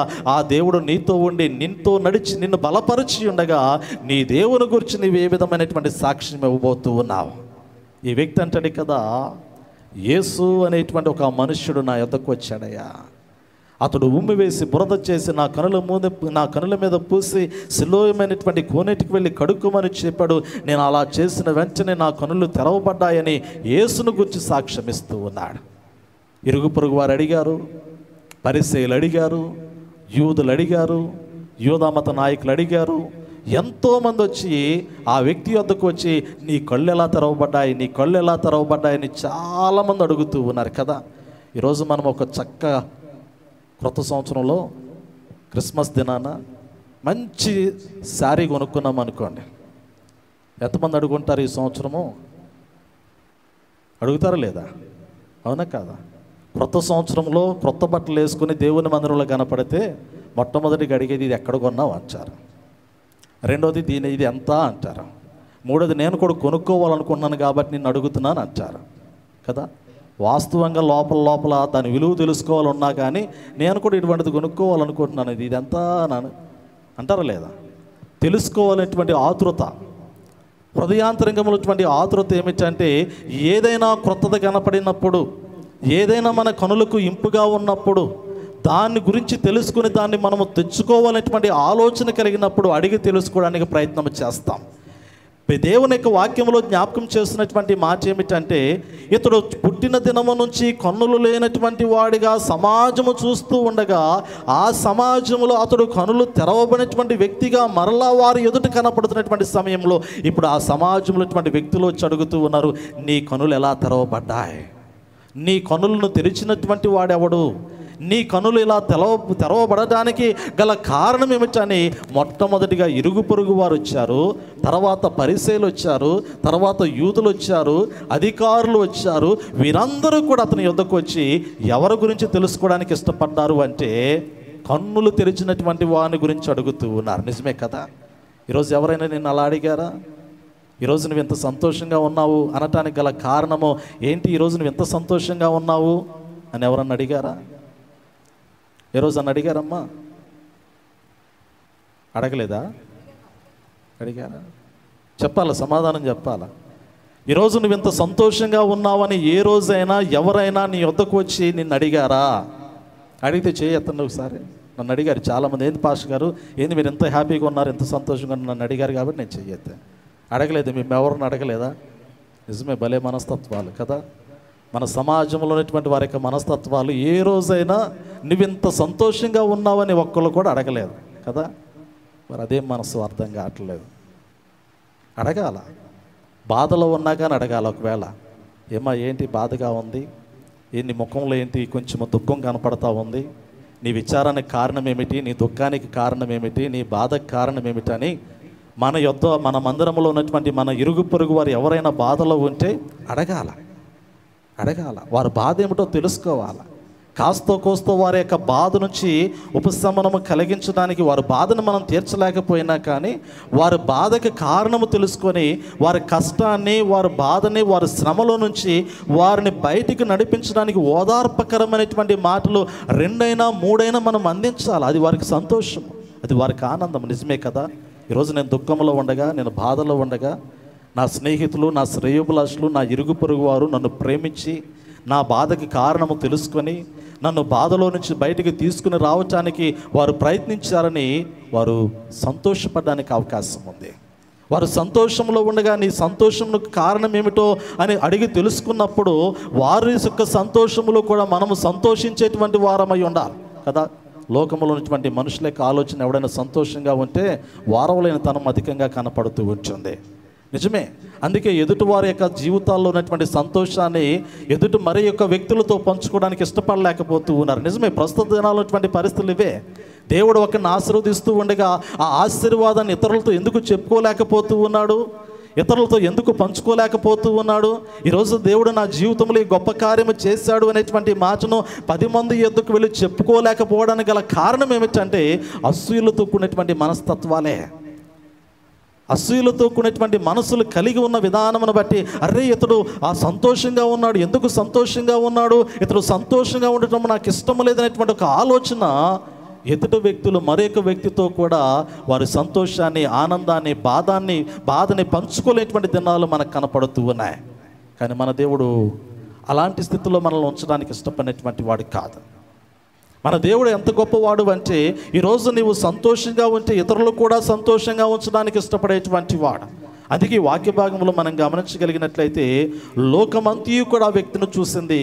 ఆ వ్యక్తి పుట్టుకలో గుడ్డితనం కనపడింది, కానీ అతడు పెరిగినటువంటి క్రమంలో, ప్రభువు అతను దర్శించినటువంటి క్రమంలో గుడ్డితనము అతనిలో లేదు, కానీ దైవత్వముతో కూడినటువంటి వెలుగు అతని జీవితంలో కనపడింది. పిల్లరా, ఆ వెలుగును కనుగొనటానికి లోకములో ఉన్నటువంటి మనుషులు అతని యొద్దకు వచ్చారు. నీ కనులు తెరవబడ్డాయి, అవి మేము గ్రహించగలిగాము, కానీ నీ కనులు తెరిచినటువంటి వారు ఎవరు అనేటువంటి మాటను వారు పదే అడుగుతూ ఉన్నటువంటి సమయంలో ఇక్కడ ఒక మాట జ్ఞాపకం చేయబడింది. యోహాను సువార్తలోనే 9వ అధ్యాయంలో మనం గమనించగలిగితే, యోహాను సువార్త 9వ అధ్యాయంలో 27వ వచనాన్ని 25వ వచనం నుండి మనం చదువుతాం. ఒకసారి వాడు ఆయన పాపియో కాడో నేను ఎరుగను, ఒకటి మాత్రము నేను ఎరుగుదును, నేను గుడ్డివాడనై ఉండి ఇప్పుడు చూచుచున్నాను. అందుకు వారు ఆయన నీకేమి చేసెను, నీ కన్నులు ఎలాగో తెరిచినని మరలా వానిని అడగగా వాడు ఇందాక మీతో చెప్పిందని గాని మీరు వినకపోతే మరలా వినగోరుచున్నారు, మీరును ఆయన శిష్యులగుటకు కోరుచున్నారా ఏమని వారితో అనెను. అందుకు వారు నీవే వాని శిష్యుడవు, మేము మోషే శిష్యులం అంటాడు కదా. ఎంత అద్భుతమైనటువంటి మాట. ప్రశ్నించినందుకు, సమాధానం ఇచ్చినందుకు ఆ యొక్క వాదోపవాదములు ఎక్కడి దాకా వెళ్ళాయి అంటే నీవు ఆయన శిష్యుడవు, నీవు ఈయన శిష్యుడు అనేటువంటి మాటలకు వెళ్ళాయి. చివరికి ఈ వ్యక్తి వెలివేయబడ్డాడు సమాజంలో నుంచి. నా దేవుడు నా జీవితంలో గొప్ప కార్యము చేశాడని 10 మందితో సాక్ష్యము చెప్పును బట్టి, 10 మంది యొద్ద దేవుని నామమును గొప్ప చేసిన విధానమును బట్టి ఈ వ్యక్తిని పరిసయ్యులైనటువంటి వారు, యూదులైనటువంటి వారు, నాయకులైనటువంటి వారు సమాజ మందిరములో నుండి, వారి యొక్క సమాజంలో నుండి అతన్ని వెలివేసినటువంటి సందర్భము కనపడుతూ ఉంది. అతడు వెలివేయబడినప్పటికీ కూడా సంతోషంగా ప్రభువును గురించే సాక్ష్యం ఇచ్చాడు కదా. ఈరోజు నీకు కష్టం వచ్చినా కానీ కష్టంలో నీవు దేవునికి సాక్షిగానే ఉండాలా. ఈరోజు నీకు శ్రమ కలిగినా కానీ ఆ శ్రమలో నీవు దేవునికి సాక్షిగానే ఉండాలి, కానీ దేవుని విడిచిపెట్టేటువంటి స్థితిలో నీ జీవితం అన్నడు కూడా ఉండకూడదు అంటాడు. ఈ వ్యక్తి సమాజం నుండి వెలివేయబడిన తర్వాత యేసు ప్రభువారు ఇతడు వెలివేయబడ్డాడు అని తెలుసుకుని వచ్చి యేసు ప్రభువారిని ఆ యేసు ప్రభువారి అతన్ని హక్కును చేర్చుకున్నట్లుగా ఈ యొక్క వాక్య భాగములు మనం గమనించగలుగుతూ ఉన్నాం. పరిసయ్యులు వాని వెలివేసిరని యేసు విని వానిని కనుగొని నీవు దేవుని కుమారుని యందు విశ్వాసం ఉంచుచున్నావు అని అడిగాను. అందుకు వాడు ప్రభువా నేను ఆయన యందు విశ్వాసం ఉంచుటకు ఆయన ఎవడని అడుగగా యేసు నీవు ఆయన చూచుచున్నావు, నీతో మాట్లాడుచున్నవాడు ఆయనేనను. అంతటా వాడు ప్రభువా నేను విశ్వసించుచున్నానని చెప్పి ఆయనకు మొరొక్కాను అంటాడు కదా. ఎంత చక్కటి మాట. వెలివేసింది సమాజము. ప్రభు వచ్చాడు అతని యొద్దకు. ప్రారంభంలో కనులు తెరవడానికి వచ్చాడు.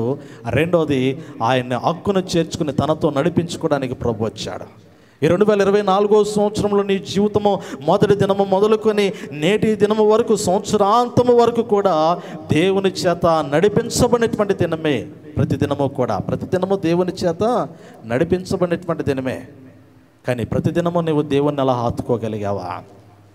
ప్రతిదినము నీవు దేవునితో నడవగలిగినటువంటి అనుభవంలోనికి ఆ నీ యొక్క జీవితాన్ని పరిపూర్ణంగా నడిపించుకోగలిగావా? పరిశుద్ధ గ్రంథంలో పిల్లరా, ఈ కనులు తెరవబడినటువంటి వ్యక్తి ఇచ్చినటువంటి సాక్ష్యం మాత్రమే కాదు, కానీ ఇంకా అద్భుతమైనటువంటి మరొక సాక్ష్యం ఉన్నది పిల్లరా. కాలేబు ఇచ్చినటువంటి సాక్ష్యం యెహోషువ గ్రంథంలో మనం గమనించగలుగుతాం. ఈ సాక్ష్యం ఇంకా చాలా శ్రేష్టమైనటువంటిది, అద్భుతమైనటువంటిది. 40 సంవత్సరములు అరణ్యములో నడిచినటువంటి క్రమములో జ్ఞాపకం చేసినటువంటి సాక్ష్యము. ఈ సాక్ష్యములో అతడు పలికినటువంటి మాట, యెహోషువ ఎదుట కాలేబు పలికినటువంటి మాటలో ఉన్నటువంటి ఆంతర్యాన్ని గమనించగలిగితే చూడండి, ఇక్కడ అంచాడు కదా, యెహోషువ గ్రంథము 14వ అధ్యాయము. యెహోషువ గ్రంథము 14వ అధ్యాయము. ఆ 14వ అధ్యాయంలో 8వ వచనం నుండి 11వ వచనం వరకు మనకి ఈ మాటలు గుర్తు చేయబడుతూ ఉన్నాయి. ఈ మాటలు ప్రాముఖ్యంగా మనం గమనించగలిగితే ఆ 8వ వచనంలో అంటాడు కదా, నాతో కూడా బయలుదేరి వచ్చిన నా సహోదరులు జనుల హృదయములను కరగచేయగా నేను నా దేవుడైన యెహోవాను నిండు మనసుతో అనుసరించిన పిల్లలు గమనించండి. ఈ వాక్యాన్ని అర్థం చేసుకోండి. లక్షల మంది ప్రజలు దేవునితో నడవడం ప్రారంభించారు. దేవునితో నడవడం ప్రారంభించినటువంటి సమయంలో కాలేబు భక్తుడు అంటాడు కదా, నాతో కూడా బయలుదేరి వచ్చిన నా సహోదరులు జనుల హృదయములను కరగ చేయగా అంటాడు. ఎవరు హృదయాలను పాడు చేసింది? లక్షల మంది ప్రజలు వచ్చారు. చాలా గోత్రాలు ఉన్నాయి. ఇశ్రాయేలు యొక్క 12 గోత్రాలు కదా. 12 గోత్రాలు అరణ్య మార్గంలో నడుస్తూ ఉన్నాయి. అరణ్య మార్గంలో నడుస్తూ ఉండగా నడిచేటువంటి మనుషుల యొక్క హృదయాలు పాడు చేయబడ్డాయి. ఆ హృదయాలు పాడు చేయబడేటువంటి క్రమంలో జ్ఞాపకం చేసినటువంటి మాట ఏమిటంటే, నాతో కూడా బయలుదేరి వచ్చిన నా సహోదరులు జనుల హృదయములను కరగ చేయగా అంటే దాని పర్యాయ పదాల్లో ఆ పాడు చేయగా దేవుని యొద్ద నుండి తొలగించగా అంటాడు. దేవుని వాక్యము నుండి ఆ వైదొలిగించబడినటువంటి సందర్భాన్ని ఇక్కడ గుర్తు చేస్తూ ఉంటాడు. అంటే దేవుణ్ణి వెంబడించేటువంటి మనస్సులో నుండి తొలగిపోయినటువంటి హృదయాలని ఇక్కడ గుర్తు చేస్తాడు. ఎవరంటే ఆ సమూహంలో ఉన్నటువంటి ఆ జన సమూహమే. వారే ఒకరితో ఒకరు మాట్లాడుకుంటూ ఒకరి యొక్క హృదయాలను ఒకరు పాడు చేసుకుంటూ దేవునితో నడవలేకపోయారు అనేటువంటి మాటను కాలేబు గుర్తు చేస్తున్నాడు. నా సహోదరులైనటువంటి వారు ఎక్కడో లేరు. వారు హృదయాలను పాడు చేసేటువంటి వ్యక్తులు ఎక్కడి నుంచో రాలేదు. ఈ యొక్క గుంపులోనికి ఎక్కడి నుంచో వారు వచ్చి మనుషుల యొక్క హృదయాలను పాడు చేయలేదు.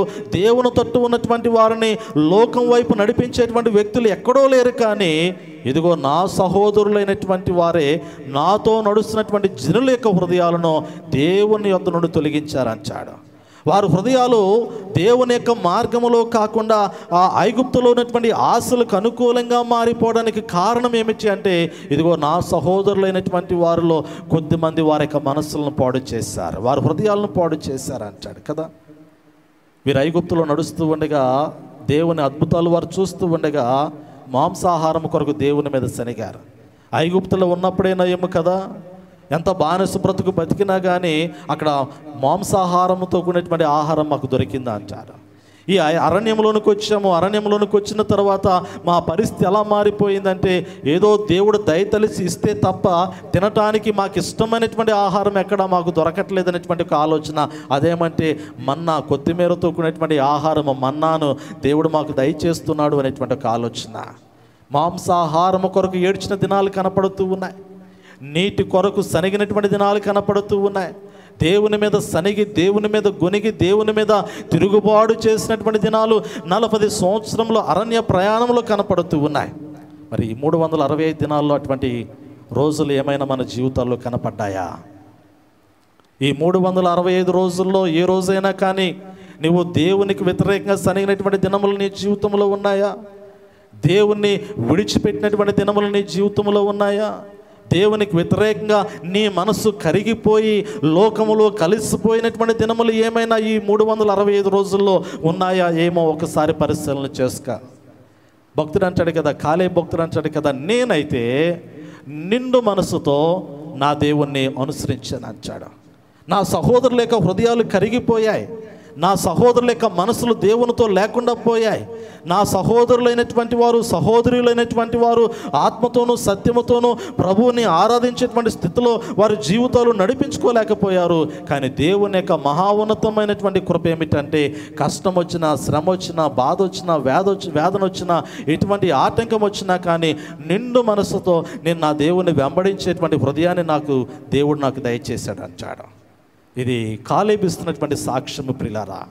రెండోది, కాలేబు ఇచ్చినటువంటి సాక్ష్యములో మనం గమనించగలిగినటువంటి మరొక ప్రాముఖ్యమైనటువంటి మాట ఏమిటంటే, కేవలము దేవుణ్ణి ఆరాధించేటువంటి మనసు మాత్రమే కాదు, కానీ నా కుటుంబానికి కూడా ఒక శ్రేష్టమైనటువంటి స్వాస్థ్యంగా దేవుడు అంగీకరించాడు అనేటువంటి మాటను 9వ వచనంలో గుర్తు చేస్తాడు.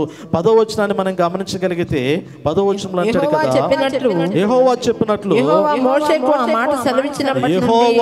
మోషేకు ఆ మాట సెలవిచ్చినప్పటి నుండి ఇశ్రాయేలీయులు అరణ్యములో నడిచిన ఈ 45 ఏండ్లు ఆయన నన్ను సజీవునిగా కాపాడి ఉన్నాడు. పిల్లలు గమనించండి. ఇక శ్రేష్టమైనటువంటి సాక్ష్యము, 45 సంవత్సరములు నేను అరణ్యంలో నడిచాను దేవునితో, నా దేవుడు నన్ను సజీవుడిగానే నడిపించాడు అంటాడు. 45 సంవత్సరముల అరణ్య ప్రయాణంలో ఎంతోమంది రాలిపోయినటువంటి వారు ఉన్నారు. ఎంతోమంది ఆ దేవుని చేత హతము చేయబడినటువంటి వారు ఉన్నారు. దేవునితో నడవలేక రాలిపోయినటువంటి వారు చాలామంది ఉన్నారు. కానీ దేవుని కృప, ఈ సంవత్సరము మనము దేవుని సముఖంలో దేవునితో నడిచే భాగ్యాన్ని దేవుడిచ్చాడు. మన కుటుంబంలో కావచ్చు, లేదా మన స్నేహితుల్లో కావచ్చు, శ్రేయభిలాషుల్లో కావచ్చు, దేవుడు కొంతమందిని తన యొద్దకు తీసుకుని వెళ్ళిపోయాడు ఈ సంవత్సరం కదా. నా మట్టుకు నేను జ్ఞాపకం చేస్తున్నటువంటి మాట ఇదే. ఈ సంవత్సరము మా కుటుంబ జీవితంలో, మా యొక్క జీవితాల్లో ఎన్నో శోధనకరమైనటువంటి పరిస్థితులు మేము ఎదుర్కొన్నాం. ఎన్నో ఇబ్బందికరమైనటువంటి పరిస్థితులు మేము ఎదుర్కొన్నాం. మా తోడులోని యొక్క మరణం కావచ్చు, లేదా మా తమ్ముని యొక్క మరణం కావచ్చు. అది మమ్మల్ని ఎంత దుఃఖంలో నిలబెట్టినప్పటికీ కూడా, ఎంత వేదనకరమైనటువంటి స్థితిలోనికి మా యొక్క కుటుంబాలను ముందుకు తీసుకుని వెళ్ళినప్పటికీ కూడా,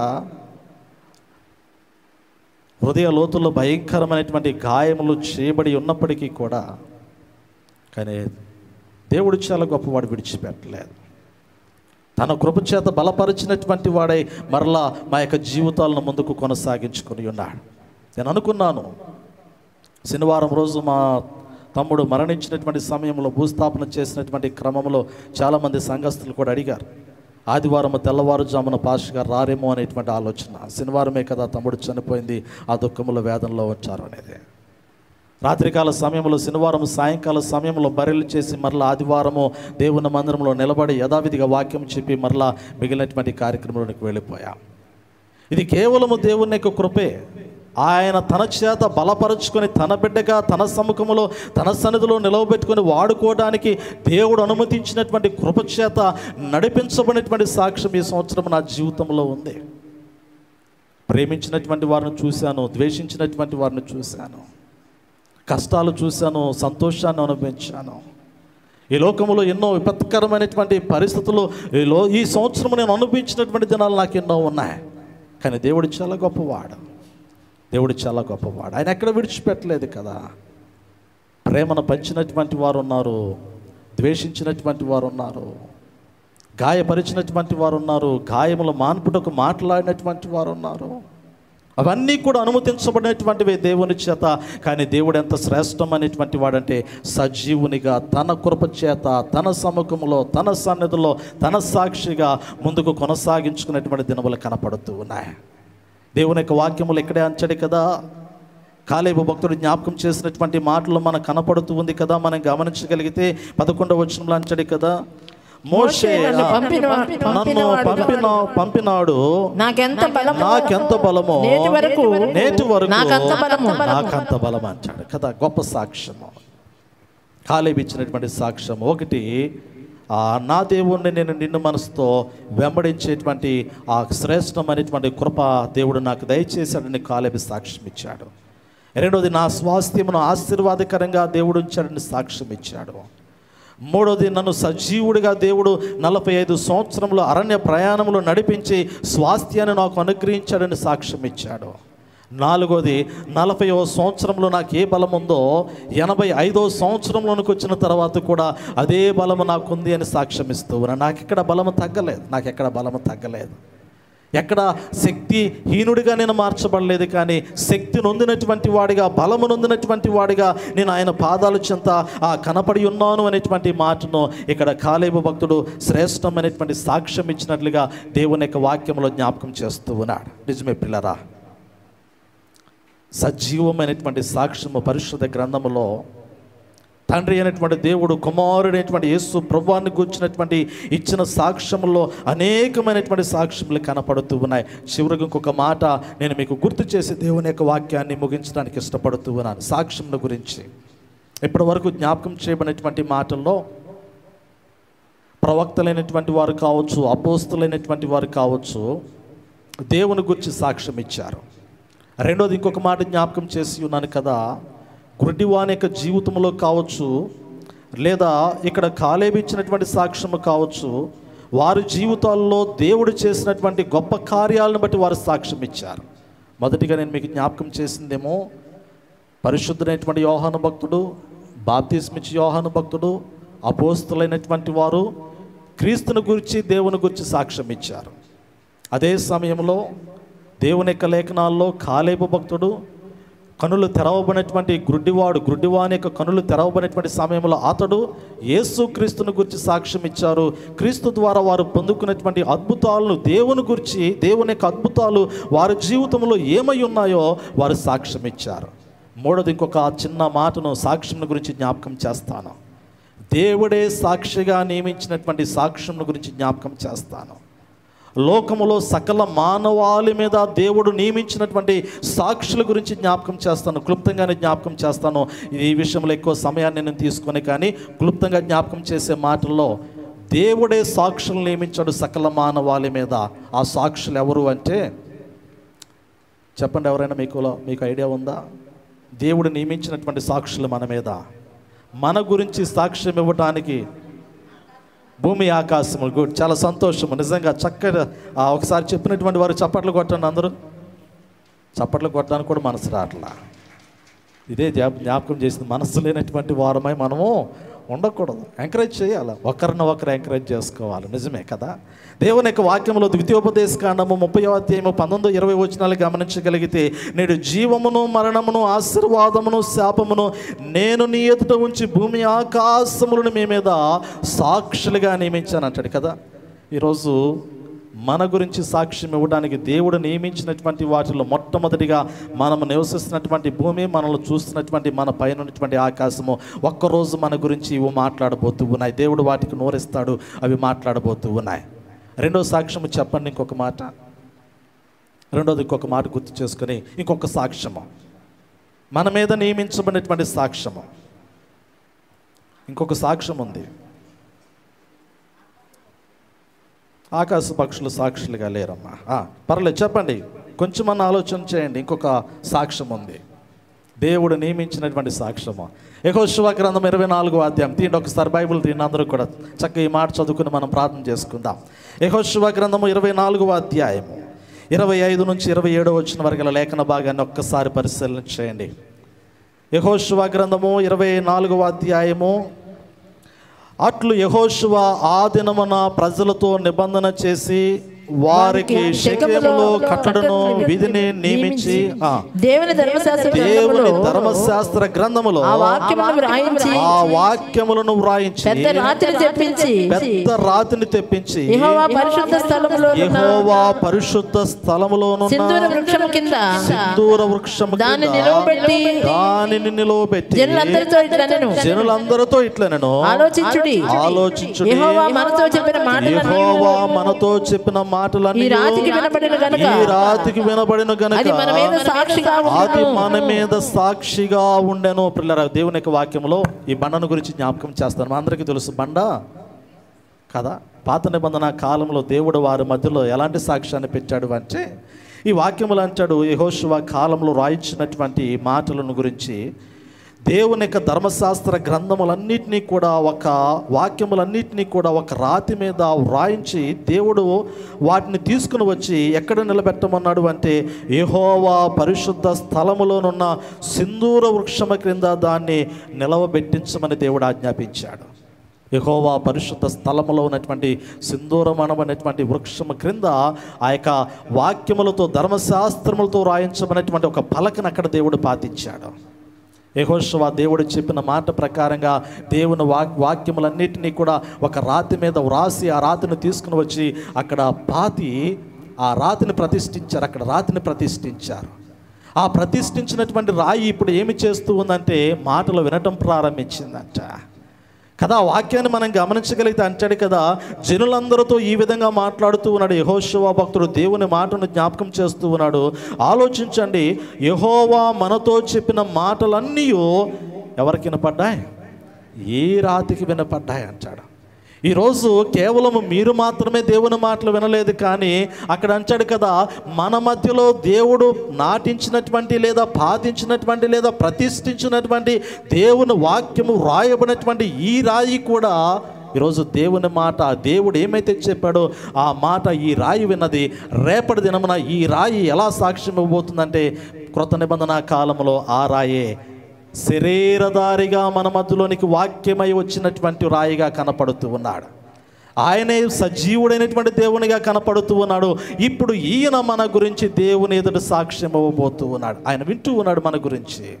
ఆయన సాక్ష్యం ఇవ్వడానికి మరలా తిరిగి మన యొక్క ఆత్మీయ జీవితాలను దేవుని ఎదుట తెరిచినటువంటి పుస్తకం వలె ఆయన గ్రంథములలో ఆయన కవులలో రాయబడినటువంటి వాటన్నిటినీ కూడా రేపు తండ్రి ఎదుట మన ఎదుట సాక్ష్యం ఇవ్వబోతూ ఉన్నట్లుగా దేవుని యొక్క వాక్యంలో మనకు జ్ఞాపకం చేయబడుతూ ఉంది. నిజమే కదా.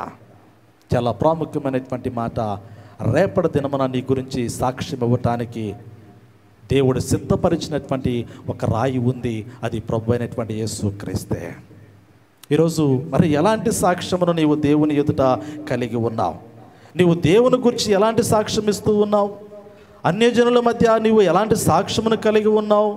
మూడోది, దేవుడు నీ గురించి ఎలాంటి సాక్ష్యం ఇవ్వబోతూ ఉన్నాడు నీ జీవితంలో, నీ క్రియల ద్వారా, నీ మాటల ద్వారా, నీ ప్రవర్తన ద్వారా, నీ యొక్క జీవిత అనుభవంలో ఈ సంవత్సరం అంతా కూడా దేవుని పాదాల ఎదుట నీవు ఏ విధమైనటువంటి సాక్షార్థమైనటువంటి సాక్ష్యం కలిగి ఉన్నావో ఒకసారి ఆత్మ పరిశీలన చేసుకోవలసిందిగా నేను మీకు జ్ఞాపకం చేస్తూ ఉన్నాను. ఈ సంవత్సరం మనకు చివరి దినమందు 31వ తారీఖున సాక్ష్యములకు సమయము కేటాయించబడుతూ ఉంది కదా. 31వ తారీఖు వాచ్ నైట్ సర్వీస్లో సాక్ష్యములు ఉంటాయి. ఖచ్చితంగా 11 గంటలకు సాక్ష్యములు ప్రారంభించబడతాయి. 10:30కి ఆరాధన ప్రారంభమవుతుంది. 11 గంటల వరకు పాటలు ఉంటాయి. 11 గంటలకి ఖచ్చితంగా సాక్ష్యములు ప్రారంభించబడతాయి. 11:30కి సాక్ష్యములు ముగించబడతాయి. 11:30కి అరగంట సమయం ఇవ్వబడుతుంది.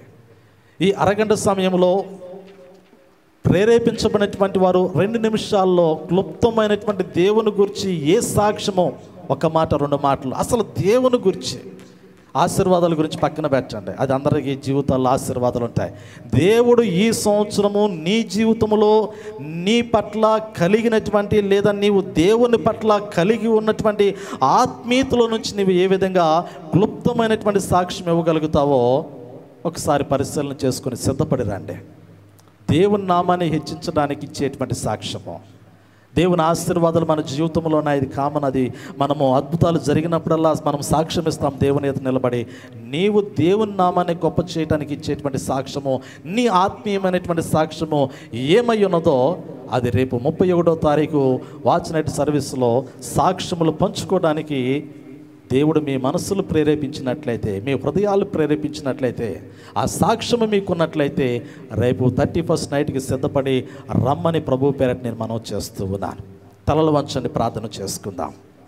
సర్వకృపానిధిగా మా ప్రియ పరలోకపు తండ్రి, మీ నామాన్ని స్తుతిస్తూ ఉన్నాం. పరిశుద్ధ దినమందునైన ఈ సంవత్సరమునకు చివరి ఆదివారపు ఆరాధనలో సాక్ష్యం ఇవ్వటానికే నాయన మేము పంపబడి ఉన్నామని పరిశుద్ధ గ్రంథంలో భక్తులు జ్ఞాపకం చేస్తూ ఉన్నారు. వారు ఇచ్చినటువంటి సాక్ష్యము భూ సంబంధమైనది కాదని లేఖనాలు సెలవిస్తూ ఉన్నాయి.